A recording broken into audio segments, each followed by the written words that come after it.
Whenever a game becomes successful, its developers will surely attempt to capitalize on the game's success by making merchandise, other media adaptations, and, not too rarely, a sequel or multiple sequels. The Legend of Zelda, being a financial success as well as a critical success among both critics and players, was bound to have a sequel at some point. The continuation to the original game came out less than a year after the original on January 14, 1987 for the Famicom Disk System, and on September 26, 1988 for the NES in the PAL region, with the North American release arriving on December 1st of that same year. However, while you might expect a sequel to a game to play similarly to its predecessor, this entry in the series is infamous for being a radical shift from the standard Zelda gameplay formula. Shigeru Miyamoto, one of the co-creators of Zelda 1, decided that the sequel had to be fundamentally different from the original, which meant assembling a new team of developers to create a new experience, and Miyamoto shifting to the position of producer and Tezuka to the position of story and scriptwriter. It was decided that the game genre should switch from a top-down dungeon crawler to a side-scrolling platformer, akin to the original Castlevania, which was released a few months prior in September of 1986. All these creative decisions combined led to the creation of what served as the only direct sequel to the original The Legend of Zelda for 3 full decades, Zelda 2: The Adventure of Link.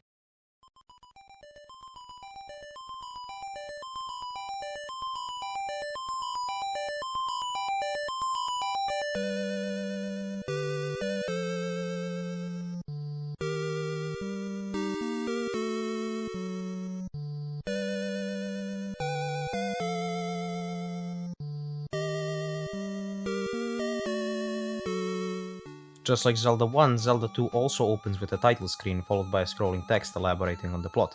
However, this time the plot is a bit better explained than in the original game, because it doesn't have the same grammatical errors as its predecessor, for the most part at least. In fact, the grammar throughout the entire game is better, although not by much, but the improvement is definitely noticeable. Since we looked at the manual last time, we might as well do it again for this game.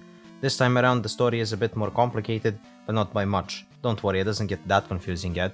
The story here starts off 6 years after the original, when Link discovers that a strange symbol has appeared on his left hand a little bit before his 16th birthday. Hey, wait a second, 16th birthday? So that would mean that Link from Zelda 1 was 10 years old during the events from the first game. So you're telling me a 10-year-old had not only mastered the art of sword fighting, not only had he traveled throughout an entire kingdom, not only had he collected all of the pieces of the Triforce of Wisdom and reassembled it, not only had he rescued a princess from the clutches of a fucking demigod, but also saved the world by defeating said demigod. I mean, to be fair, Ganon is pretty terrible at staying alive, so I guess a fucking 10-year-old defeating him is not too much of a stretch. But I digress.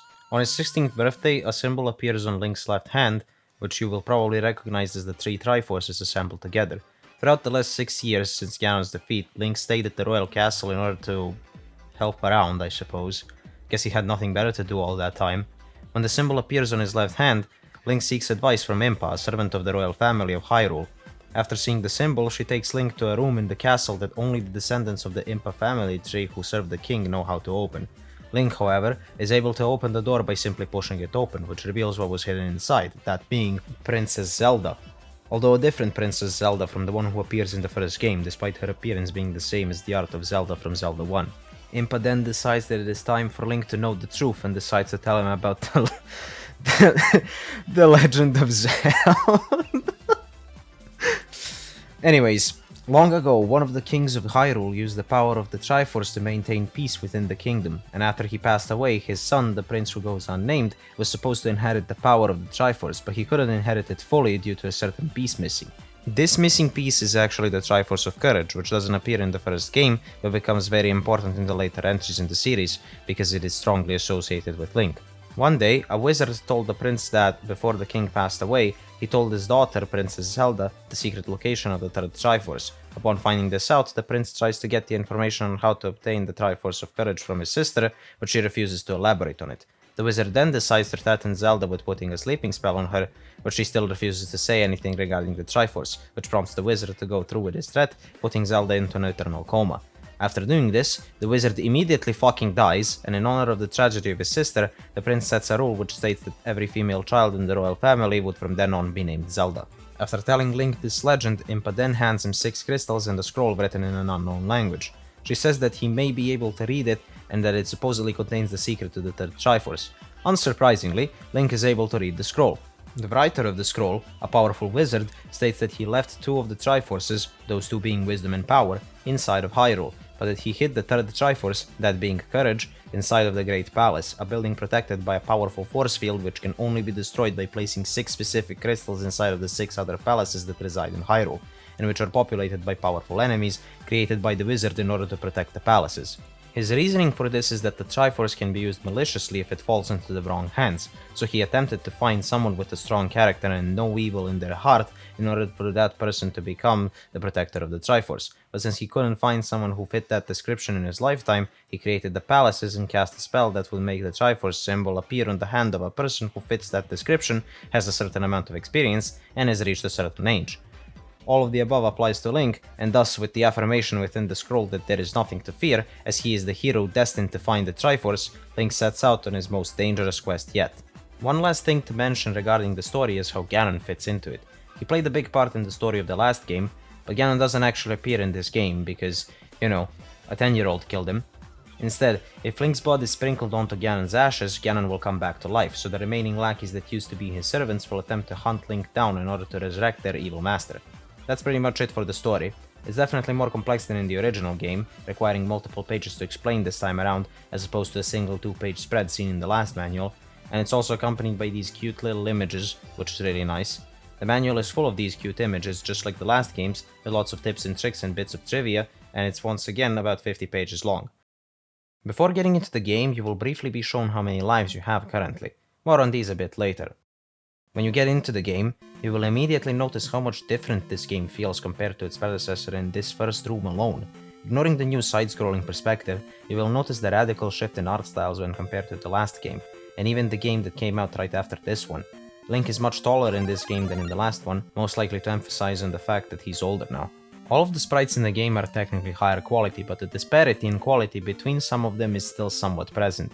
Some enemies like the Darknuts, now called Iron Knuckles, the Patches, now called Moas, and the Stalfos, look much higher quality than they did in the original, but the same can't be said for enemies like Bubbles, which still don't look like skulls, which is what they are clearly supposed to look like. Some enemies like these mage guys called Magos just look super weird. The quality for most sprites is still better, and the enemies are more visually cohesive. The only sprite that I would say is an actual downgrade would be Link himself. It's not necessarily bad, but it just looks weird, and it kind of looks like it's out of place when compared to the other sprites. It kind of looks like it's unfinished, but that's mostly a nitpick. You spawn with a sword and a shield, and the sword has the ability to fire sword blasts just like in Zelda 1, though this time it's accompanied by the most annoying sound in existence.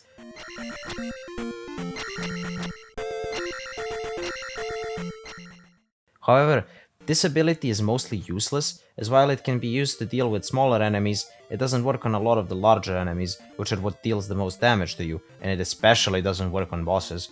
Combine this with the abysmal range it has and, well, you can see why it's not very useful. We'll talk about the shield a bit later. The game also features a level system seen in many RPGs. You have 4 stats which are displayed at the top of the screen. Your sword level, a health meter, a magic meter, and your current amount of experience points. The health meter is pretty self-explanatory. It shows how much beating you can take before biting the dust.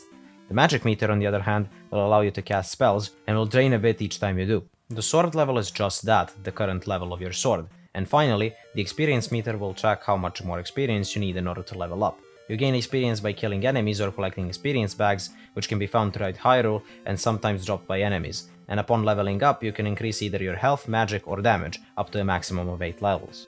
Damage is pretty self-explanatory. Increasing this will cause you to deal more damage to enemies, killing them faster. A low damage level will make most later encounters last very long, so leveling this category up is very important. Upgrading your magic will cause your spells to cost less, making you able to use more of them before running out of it, which is really important, and upgrading your health meter will actually increase your defense, making you take less damage from enemies. There are also 4 magic containers and 4 health containers located in various locations throughout Hyrule, but there are no sword upgrades that you can obtain from exploring the world. Speaking of the world, how do you navigate it this time around? Well, the game alternates between 2 different styles of play. The top-down perspective, which is used when exploring the overworld map, and the side-scrolling perspective, which is used when traveling through towns, palaces, or when entering combat. Let's discuss towns first. In the last game, there were NPCs located in cave entrances who would offer you purchasable upgrades, give you money or take it away, or allow you to gamble. NPCs no longer appear in caves or dungeons, but rather in various towns located throughout Hyrule. Rupees have also been completely removed from the game, with no purchasable upgrades whatsoever, and this also means you can't gamble anymore. This means the only upgrades that you can obtain are the ones from leveling up, the containers, and the items from palaces, but more on those in a bit. In towns, there are many NPCs wandering around which you can talk to. Zelda 2 was actually a pioneer in this field, being one of the first games to have freely moving characters that you can talk to, making the world feel more alive. NPCs may sometimes give you some useful information, or say some complete nonsense that would be used in a random roguelike about a crying baby 27 years later. There are a few very useful NPCs in every town. One is a woman in red that will ask Link to come inside her house in order to heal him, and the other is this elderly woman who will invite Link inside her house in order to restore his magic points. 2 towns in the game will also contain guards that will also teach Link the downwards and jump thrusts, the former being very useful in a lot of situations, and the latter being useful in some niche cases. Every town will also have a secret old man who will teach Link a new spell. Some of these are locked behind doing some fetch quests where you have to retrieve a certain item, or a child at one point even. Fun fact, one of the quests sees Link fetching a mirror. Pressing the B button on this table will cause the text "I found a mirror under the table" to appear.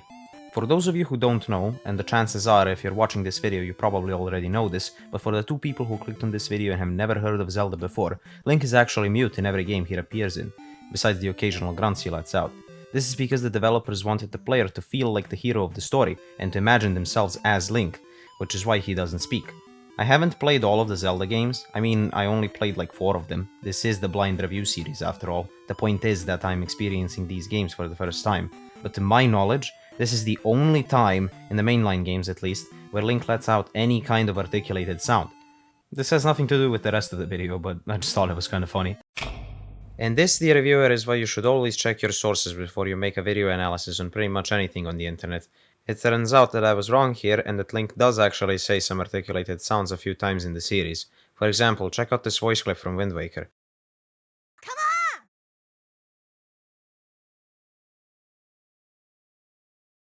My point still stands though, that being that he's supposed to be a self-insert for the player, which is why he almost never speaks. Anyways, moral of the story, check your sources before you make reviews of 36-year-old games on the internet. Don't be like me, where my source was a friend of mine who told me that Link says one line in Zelda 2 and then never speaks again.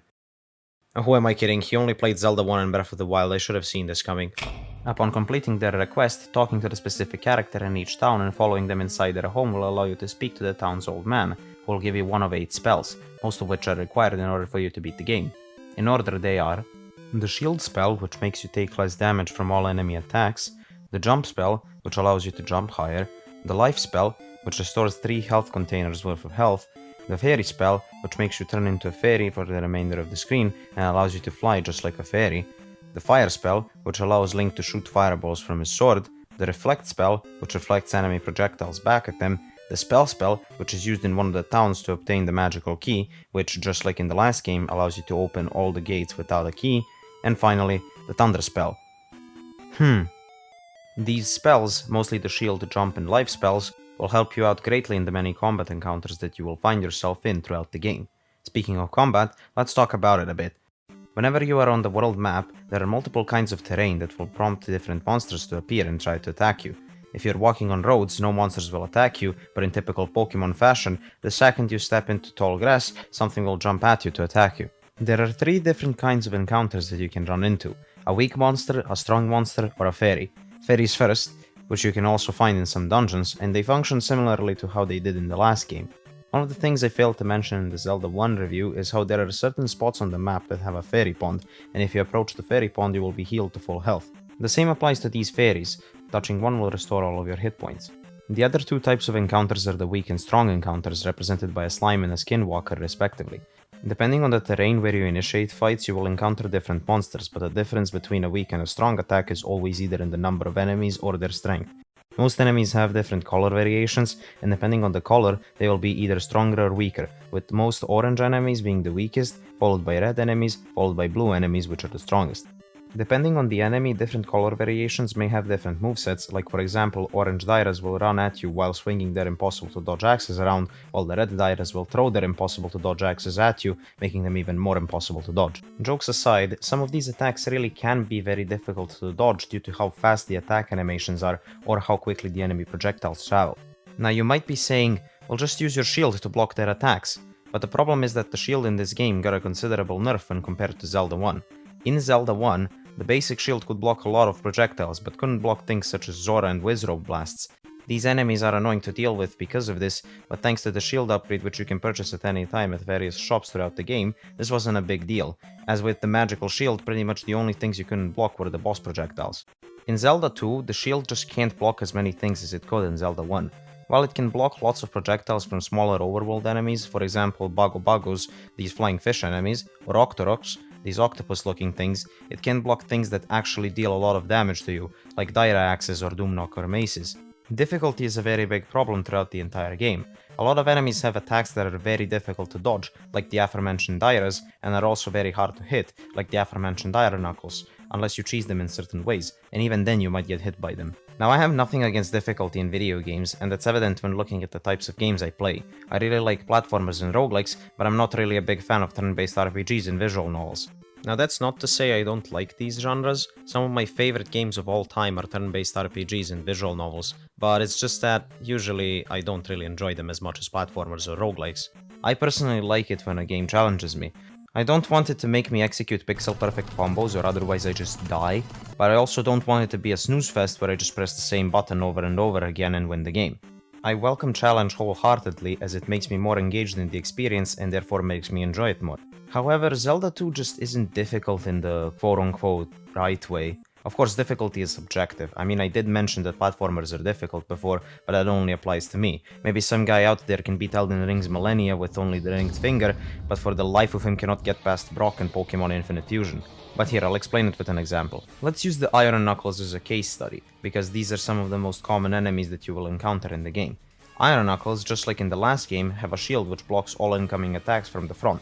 The intentional way of defeating them would be to alternate between crouching and standing and striking the Iron Knuckle in one of the two spots that is currently exposed. However, the Iron Knuckles will react to your movements and will move their shield up or down, blocking your attack almost every time. The only consistent way to defeat them would be to jump and then strike them mid-air with proper timing, because jumping confuses the game into thinking that Link crouches for a second while you are approaching the ground, making the Iron Knuckles drop their shields for just long enough for you to be able to strike them. So essentially, because their mechanics aren't fine-tuned enough, the best way to consistently deal with these enemies is to basically cheese them. Zelda 2 is full of enemies like this, and it also really likes to spam these enemies in specific areas that are required to progress, most notably Death Mountain and Death Valley. Speaking of which, Death Mountain is back in this game, of course as an established endgame area of the last game and that left a big impression on a lot of players. It's not too surprising that the developers decided to include it in the sequel. However, Death Mountain this time around is more of an early game area, as it is required for you to pass through it in order to reach the second palace and the rest of Western Hyrule, because yes, now Hyrule is separated into Eastern and Western Hyrule. Unsurprisingly, Death Mountain is just as annoying in Adventure of Link as it was in the original, and maybe even more so. Where Death Mountain was a long-ass maze that you had to complete in order to get to Ganon and finish the game in Zelda 1, and an endgame wanted that, here it is a long-ass maze that you have to complete in order to get past the start of the game, and with low stats, lots of very strong enemies, and minimal amounts of lives, this area is far too difficult and far too frustrating for such an early point in the game. It feels like you're not supposed to be here at times because of how much damage the enemies deal, and you'll be dying here non-stop before managing to get past this place. Not to mention that whenever you die, you get hit with this insanely bright flashing screen that has definitely caused many seizures for many people. Thankfully, this screen has been removed in every re-release of the game, but still, the fact that it was in the game in the first place is just beyond me. But you know, maybe I'm just bad at the game. I mean, sure, you can grind the levels early in the game, absolutely, but tell me how many of you would fucking be going around grinding enemies for 50 experience when the last upgrade requires 8,000 experience, versus how many of you would just try to run through this place with like level 3 stats, or more likely turn off the game because you're not having fun. And as a certain Nintendo employee said once, if it's not fun, why bother? Grinding levels this early is really painful as well because of how little experience you get from encounters at this point in the game. You know what? You know Animal Crossing? Grinding experience in this game feels like playing that. Well, okay, that's a bit hyperbolic, but the point is it's insanely boring, mind-numbing and time-consuming for no good reason. All of Death Mountain is very much a lives drainer, and speaking of lives, let's talk about them. When looking at the mainline Zelda games, this is the only one among them that uses lives, and in my opinion, lives are what makes this game so notoriously difficult, and I believe that it would have been much easier and also much more fun if the developers ended up cutting them from the final game. You start the game with 3 lives, and when dying you will lose one of them and spawn at the beginning of the room that you died in. If you lose all 3 lives, you get a game over with the game telling you that Ganon has returned, and all your progress towards the next level will be wiped, but Link will never lose his levels. Once you get them, they are permanent. Choosing to continue will respawn you at the starting palace, and this applies to dying in palaces as well. Do not listen to what the manual says. Getting a game over always boots you back to the starting palace, no matter what. Saving and quitting will also always respawn you at the starting palace, just like in Zelda 1. There are also 2 ways to obtain extra lives. One is to find Link dolls hidden throughout Hyrule. There are 6 of these dolls hidden in the game, and you can only collect each of them once. They will each increase your current life counter by 1, meaning that they are only temporary upgrades, not permanent. When you get a game over, you always start the game with 3 lives. The other way to get extra lives is by grinding experience points from enemies or point packs. Once you obtain the maximum level for each stat, collecting 9000 experience points will net you an extra life. You won't be using this stat until at least after you beat Palace 5 though, because before then there aren't any really good grinding spots in the game, and besides you won't be maxed out by then either. There is a very good grinding spot before Palace 6 though, so it's recommended to max your levels out here, and maybe get a few extra lives if you feel like running back and forth finding the same enemies over and over again. Besides the lives, I think that's the biggest issue with Adventure of Link. The whole fighting enemies thing is just never fun, and always feels so tedious because every enemy has some kind of bullshit mechanic that's just super irritating to deal with, and it always leads to them draining your health, and therefore lives, and therefore patience, before you inevitably start screaming, crying, and or raging because you spent 4 hours playing Zelda 2 on a Friday night instead of going out with your friends like a normal human being. If lives weren't in the game, and you just always spawned in the same room after you died, or hell, if you had like little checkpoints throughout palaces or something, I think this game could have actually been very fun, but instead, because of the whole lives thing and the fact that everything deals so much damage, every action you do is just so stressful, to the point where the game is, well, fucking annoying to play. The ear-grating music doesn't help much either. It's not super bad, don't get me wrong, but because of the many deaths, you'll be hearing the same 2 or 3 tracks over and over again, which gets insanely annoying to listen to.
If you've ever heard complaints about Sonic Unleashed and the fact that every time you get to a fighting area as the werehog, the same loud, bombastic theme starts playing, interrupting an otherwise calm and relaxing soundtrack, this is what it feels like.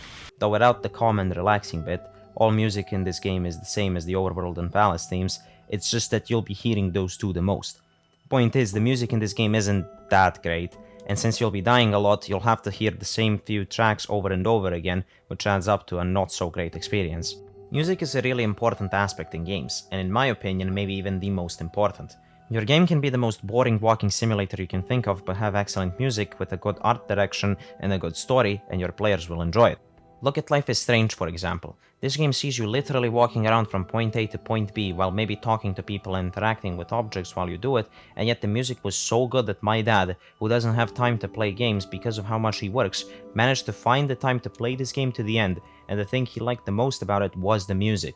My point is, good music and a good art style go a long way towards making your game more appealing, and Zelda 2 just fails in both of these categories. Despite the sprites overall looking higher quality, when I showed my friends Zelda 1, they said, and I quote, "Oh wow, that game looks kinda cool," with even one of my friends trying it out for a bit because, as you've seen for yourself in the last video, which you've definitely watched, Zelda 1 is fun, despite its many flaws. When I showed them Zelda 2, however, they said, and I quote again, "Man, this game looks dogshit." And compared to its predecessor, yeah, it looks a lot less appealing, at least in my opinion.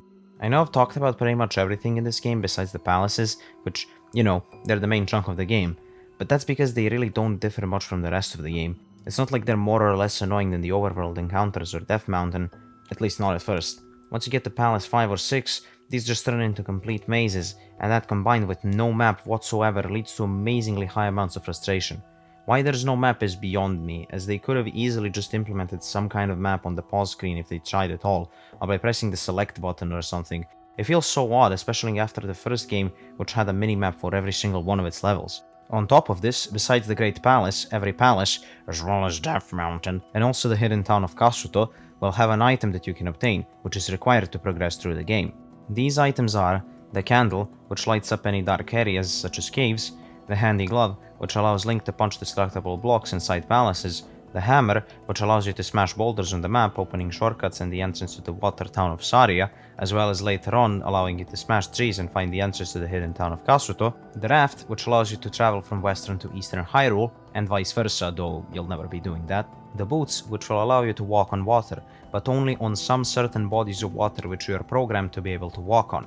Try as you might, but you will not be able to walk in places where you're not supposed to be able to walk on. The flute, which is required to get the river devil to move away from the road in order for you to progress. The magic key, which just like in the last game, gives you an infinite number of keys. And finally the cross, which lets you see the Moas roaming around the original town of Kasuto and Death Valley.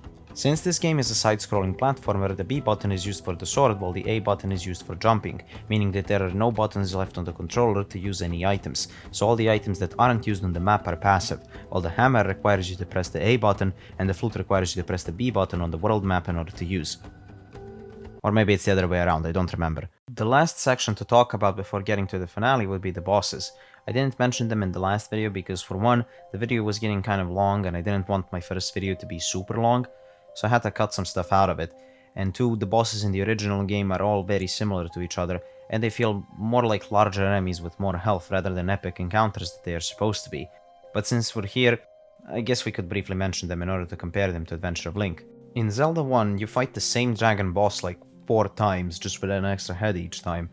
You also fight a Triceratops, who you kill by putting bombs in his mouth, a giant one-eyed crab, a giant one-eyed sphere, an eldritch abomination, and Ganon at the end. Besides Ganon, each of these bosses are used as mini-bosses at least once throughout the game. Here, the bosses are more diverse, each one being their own unique fight, though they're still kind of similar to each other. I would actually say this is one of Zelda 2's strongest aspects, even if the fights can be a bit annoying at times. The first two, Horsehead and Helmet Head, you fight in the exact same way, just jump and strike their weak points which are above their heads. The third, Rebonak, is a bit more interesting. It's a blue iron knuckle mounting a horse, which is actually a really cool way to design a boss in my opinion. He charges from one side of the screen to another, and the only way to strike him is by using the downward slash. Once you get him to half health, he dismounts his horse, and it's just another blue iron knuckle after that. Nothing special. The fourth boss, Karak, is this large wizrobe on which you have to use the reflect spell in order to reflect his attacks back at him. It's a unique fight, but he disappears so quickly after attacking that you have to be really close to him when reflecting his attacks in order for them to hit him. The fifth boss, Guma, is kind of similar to the first two, but you have to hit his body instead, and he's a lot more obnoxious. His attacks are really hard to dodge, and on top of that he hits like a truck. Probably the hardest boss in the game, purely because of how much damage he deals. The sixth boss, Barba is by far my favorite. It's a giant dragon that rises out of one of these 3 bottomless pits, and you have to hit its head in order to deal damage to it. Now, the fact that there are bottomless pits here might make you assume that this fight would be really frustrating, because throughout the game there are multiple mandatory sections with bottomless pits that instantly kill you if you fall into one of them. The Hidden Palace contains the most irritating one of these in the entire game as well, as you have to platform next to lots of pits while there are a bunch of dragon heads flying at you. If they hit you, it's pretty much a guaranteed life loss because the knockback from them will more often than not send you flying straight into a bottomless pit. However, during this fight, his fire that he shoots doesn't knock you far enough to fall into the bottomless pits, so you'll only fall here if you're not paying attention to what you're doing. This right here is what I meant by well-designed difficulty. This boss does require patience and precision in order to defeat it, however, it's not something to cheese you, but rather it takes some skill in order to beat, with the punishment for failure being severe, but entirely your fault. And that pretty much goes for all of the bosses, other than maybe Karok, that one just teleports way too fast. Even Guma, whom I've mentioned previously is difficult to dodge, does actually get easier with practice, and I really like that. The bosses in this game are such a massive step up from the last one and I love it. It makes me sad as well because when looking at the Barbie and all of the other big guys, I can see the big vision that this game was going for. The expanded story, the revamped art style, hell, an entirely different genre. That's such a big scope for a game like this and I really love that. Now don't get me wrong, this is still not that great of a game. I mean, I've already spent like, what, 25 minutes talking about the things that I don't like about it? But I think it's important to acknowledge the highs that this game was shooting for, and at the time this game was highly praised. I'm not the one to base how much I like certain things on review scores. Review scores don't mean much, especially nowadays, but they tend to show how much the public likes a certain thing. In 1987, Famitsu, at the time known as Famicom Tsushin, gave this game a 36 out of 40, or well, a 90%. Nintendo Power gave it the Game of the Year award in 1988. Electronic Gaming Monthly listed it as the 72nd greatest game of all time in 1997.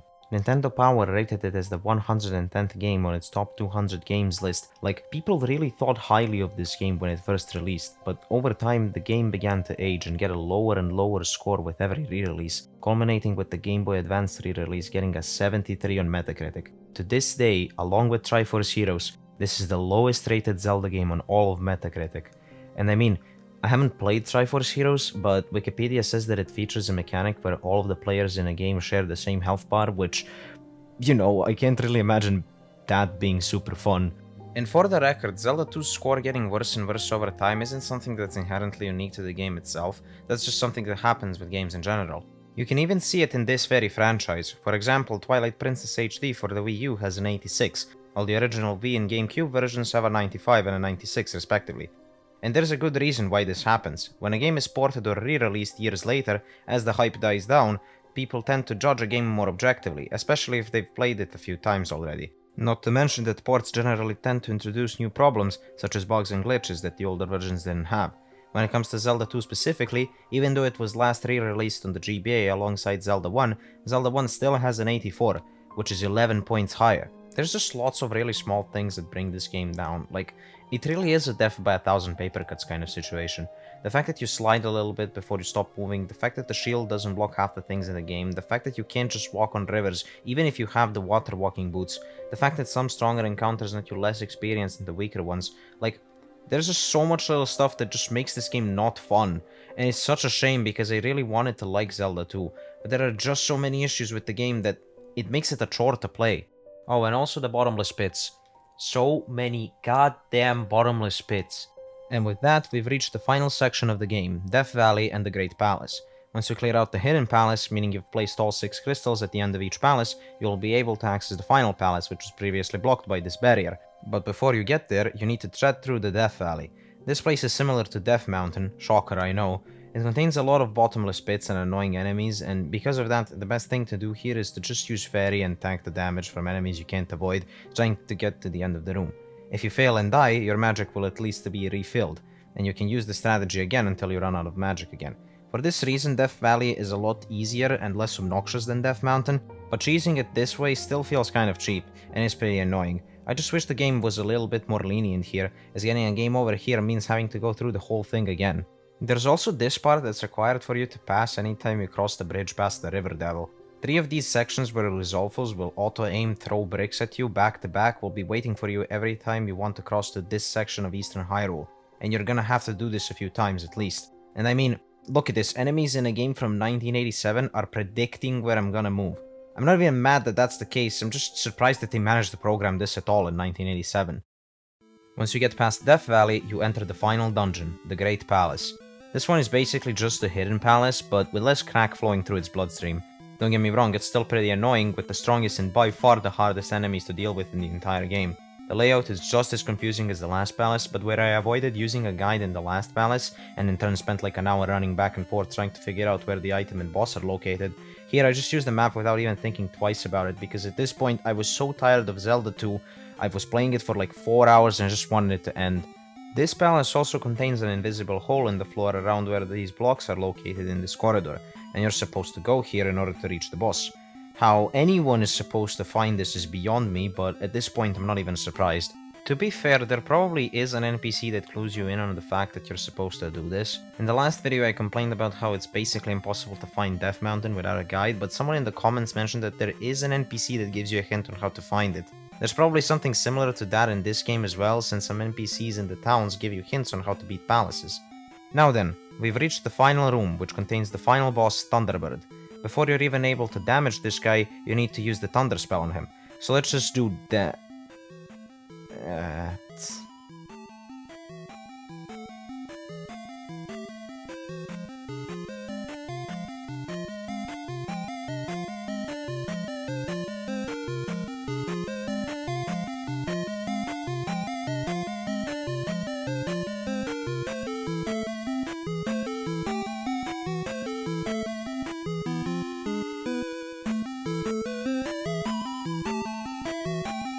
So, about that Thunder Spell.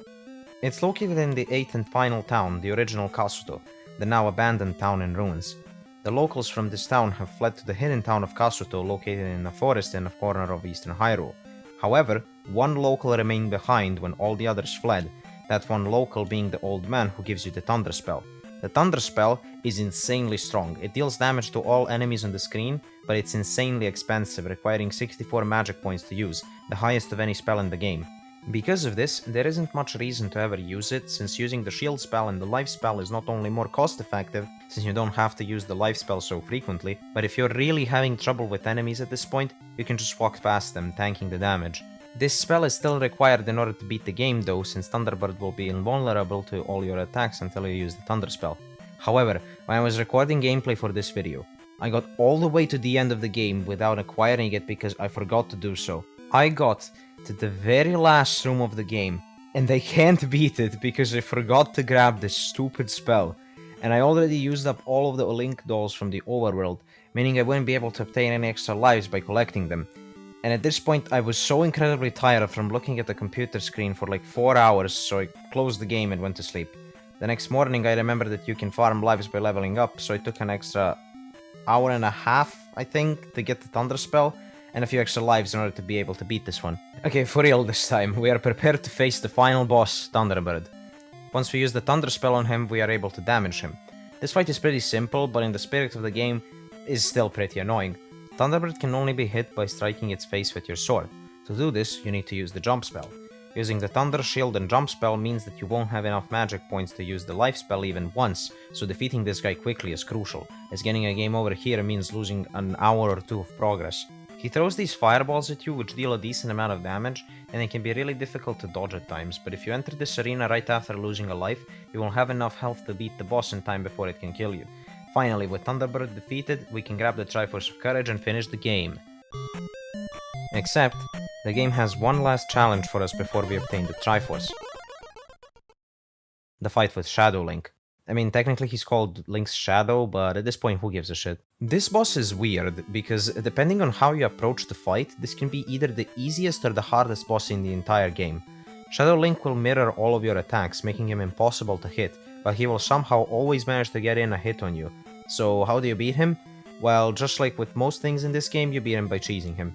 For some reason, and don't ask me how this works, standing in a corner of the room and just spamming the B button will cause Link to hit an attack on Shadow Link almost every time, and will also almost never get Link hit in the process. If this were any other game, I'd complain about this being an oversight, but this is Zelda 2. Complaining about having an option to cheese something is like complaining that someone washed the dishes for you. With Shadow Link defeated, we slide to the center of the room, grabbing the Triforce of Courage, after which we are teleported back to the starting palace, where Link uses the 3 Triforces on the sleeping Zelda, which awakens her from her eternal coma. With Zelda announcing that we saved Hyrule and that we are its hero, the curtains fall from the ceiling, and Zelda and Link's legs can be seen touching each other. With a kiss from the princess and the credits rolling, we have officially completed Zelda 2: The Adventure of Link. Except, we didn't, because there is another second quest just like in the last game. This game just never ends. This one is actually okay. You start the game with all of your spells and upgrades from last time, but the heart containers and magic containers are gone, and you need to recollect them all. This is basically a winning round after all the bullshit you've experienced during the game, which, you know, I guess that's a nice reward if you want to play more Zelda 2. I can't even begin to tell you how much I'm not gonna be playing this. Now, for real this time, that concludes Zelda 2: The Adventure of Link. Now it's time to rank it in the tier list. So, what's the verdict here? Was this the worst game ever made, or... well, not really. I think there's actually quite a lot to like about this game. It is a refreshing experience after the last game being a lot different from it, which is definitely what the developers were going for. I can definitely see how someone might appreciate a fresh take on the classic Zelda formula like this, especially the people who played a lot of Zelda 1 back in the day. However, I think the game has too many frustrating elements and baffling design choices, as well as being too difficult in all the wrong ways, to be super enjoyable to revisit like the first one. It's definitely not a game that I will be revisiting anytime soon, unlike the first Zelda game, which I'm probably gonna be revisiting in a couple of months. So therefore, I'm putting this one in the skip tier. But hey, if you're enough of a masochist, feel free to try this game out, and maybe let me know how much I suck at it. In all seriousness though, if you like the game, that's incredible, I'm happy you enjoy it. Like I said, I can definitely see why people would like it. In fact, while I was working on this video, I found this comment by the user YukonJack on the Zelda Dungeon Guide for Adventure of Link's Great Palace, where he describes how he beat this entire game without dying a single time. And you know what? I think this might actually be one of the most impressive things I've seen in my life. Anyways, I want to give you a huge thank you if you've made it this far, and I want to apologize for the long gap between this video and the last one. The end of the school year is approaching, so I have a lot of tests that I have to study for, but I think I'll be done in like 3 weeks, I think? Hopefully 2 by the time you're watching this. My next video will be on The Legend of Zelda: A Link to the Past, so if you're even remotely interested in watching a review on that, consider subscribing so you don't miss it. And if you're interested in updates on the video, follow me on Twitter for that. That concludes the video. My name is Chem, thank you for watching, and I'll hopefully see you next time.